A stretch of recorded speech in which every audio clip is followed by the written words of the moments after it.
up to another good morning. Time to go. Oh, we are all looking for adventure. We are all looking for adventure. We are all Welcome back to the 3x5 Life podcast. So on this show, we try to dive into our mission, which is purpose-driven productivity. Last week, we talked about Mrs. Meditation. I hope you got something out of that, some value. And today, we are going to talk about Minimalism and Bryan's wardrobe of gray t-shirts. Yeah, that will be part of this. That Jessie loves. You're wearing one today. Go She figure. loves all the color I introduced to my wardrobe.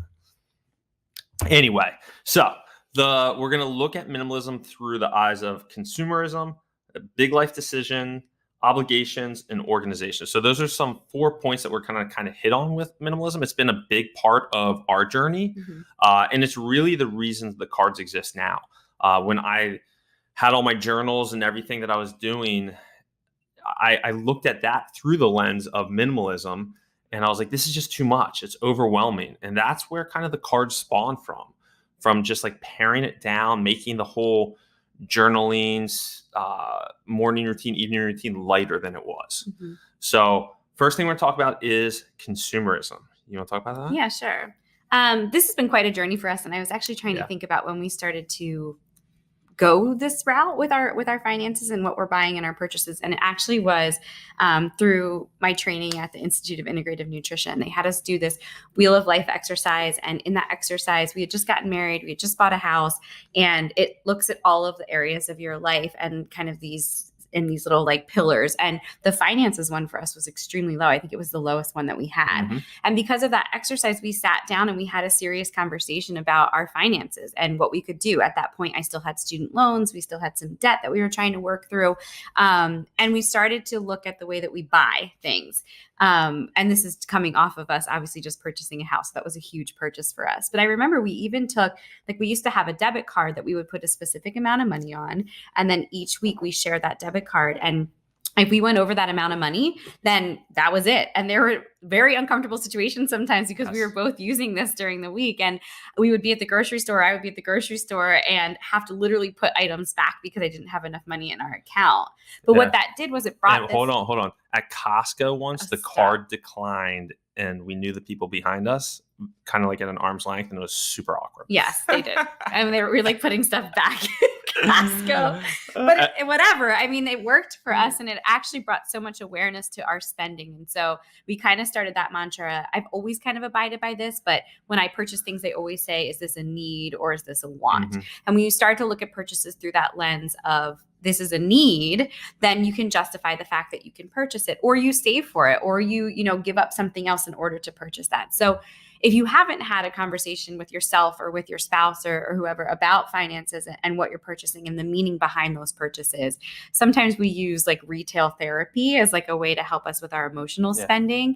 And I think sometimes if you kind of back up and look at the underlying reasons for why you're doing that, you might be able to limit some of those purchases. So that's something that's been really, really important to us. Even with toys and our kids, when we bring, stuff into our home that we're purchasing or other people purchase for us, we try really hard to have our kids also select toys that they're then going to donate or get rid of, just to bring in that idea of like, we don't want that overabundance of stuff. Yeah. And one quote regarding this point that really hit me between the eyes is when someone said, what you own owns you, and that really hit home with me because I'm looking around and it's just like, all right, if I make this decision to buy this, be it like a stand-up paddleboard and you're like, oh, I'm going to go stand up paddleboarding all the time. Now, every time you look at that, when you only go twice a year, it's just like weighs on you. It doesn't feel good. Now, if you're using it all the time, that's a different story, but decisions like that. So that brings us to point 2.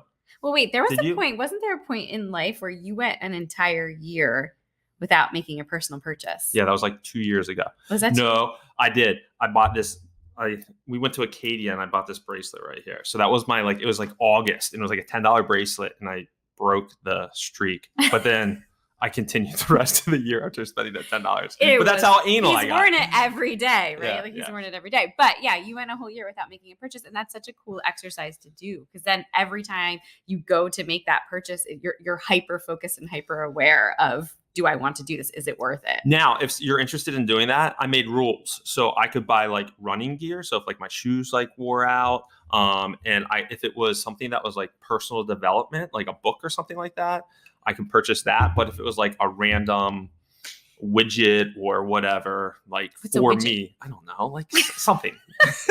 We purchased a lot of widgets in our house. Then I couldn't purchase it. So anyway, let's move on. Sorry. So big life decisions. So looking at big life decisions through the lens of minimalism. So an example of this is we were contemplating moving, and we have a smaller house, but it fits our family well. We're a family of 4, and we love our location, but we were just like, hey, maybe we want some more land, this and that.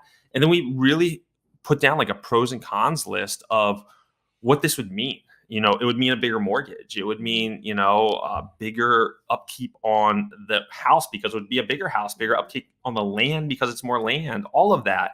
And when we really looked at, is this truly going to make us happy? And is this consuming this going to uplift our life in certain ways? And yes, in certain ways it would. But then when we really looked at it through minimalism and what we wanted in this life, having a smaller house actually freed us up to do more things that we actually enjoy. And one of our biggest family values is financial freedom. Like we've always tried really hard to be smart with our money so that we have that financial freedom, which goes right in hand with minimalism. And we were so terrified. Like when you looked at that pros and cons list, that was our first thing was like, we do not want to give up financial freedom. And we've been paying down our mortgage for quite some time. And when we got serious about our finances, that was another thing that we prioritized. How do we pay off our mortgage as quickly as possible? So to kind of start that process in reverse a little bit felt like it wasn't serving us in our mission. And I actually like our little small house. It forces us to hang out with each other. My love language is quality time. It is. It is. So I want us to be together all the time. So I really love that it forces us to be in the same room, and it just feels good for us. Yeah, for sure. So any big life decision that you're making, just kind of look at it through that lens. And we found that helpful. Next one is obligations. So that goes to if it's not a hell yes, it's a no. So what are you putting on your schedule that isn't light, that is really filling up your time and just stressing you out and more. We've talked about this in the past about stress and how obligations can drive stress, but almost looking at it again through the lens of minimalism of just making all your obligations lighter, and even your schedule, your daily schedule lighter, not signing up for all the activities for your kids. Like now that we're out of COVID, Jesse and I was talking about this before we jumped on here. What are we doing with our kids? And not overscheduling it because all of a sudden this world's opened up, and keeping it light in that standpoint too. I think it's such a timely conversation for the obligations piece. Exactly what you said. During COVID, we were forced to kind of take a step back and reflect on what are we saying yes to? Because we really couldn't say yes to anything. Right. And now that we are opening back up and, things are starting to kind of move back, being careful to hold those spaces sacred that you found comfort in. I found that family time for us and prioritizing our family, and, you spending one-on-one time with the kids or me spending one-on-one, it felt right. It felt really good. And I think sometimes when it goes I'm scared that we're going to go back to business as usual, where we're cramming our schedules and we're feeling overwhelmed. And so that hell yes is a perfect example of if something comes to your plate and someone asks you to do something, don't do it because you feel like you have to. Make sure that it's something that your heart is telling you to do and that it serves you and your family or whoever you're trying to be around. Oh, right. Exactly. Or if little Susie's going to swim camp, you feel then I should send our child to swim camp, those types of put it through your own lens. We are in swim camp actually, which is really no, we're on swim team, which is a whole new obligation, but our kids are liking it, but it is every day. So last one. Sorry. Obligations. Oh no. Organization and decluttering. So your girl. My girl, Marie Kondo. So well, no, actually. You actually embraced I read the book. I listened to the podcast and the TED Talk, and I watched the Netflix and you were very scared when I was reading the book. Well, yeah, because Bryan's organization is he's, in case you don't know, he's 100% Bryan. If he does something, it's 100%. So there are versions of Marie Kondo's organization that I loved. I'm not into the folding your t-shirt into the smallest pocket possible and putting it in your drawer. Bryan, however, does that. But what I did love about that is the feeling that you get when you let go of things, Yes. right?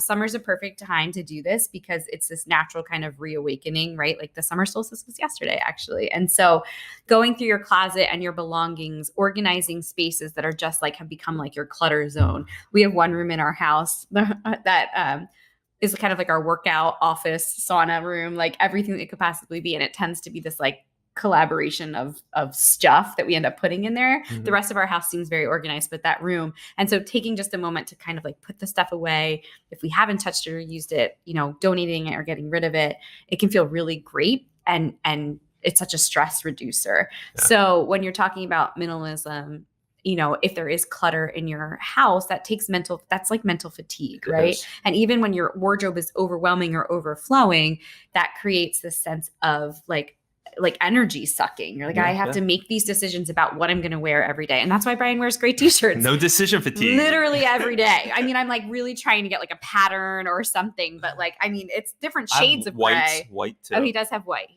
But I love color, but I am very strategic about my closet. In fact, I only have the smallest closet ever and then one dresser that I have my stuff in. And if I haven't worn it in a while, I feel like it's time to go. Marie Kondo says you have to say I'm so grateful for this and thank this item of clothing. Yes. And you don't even release it.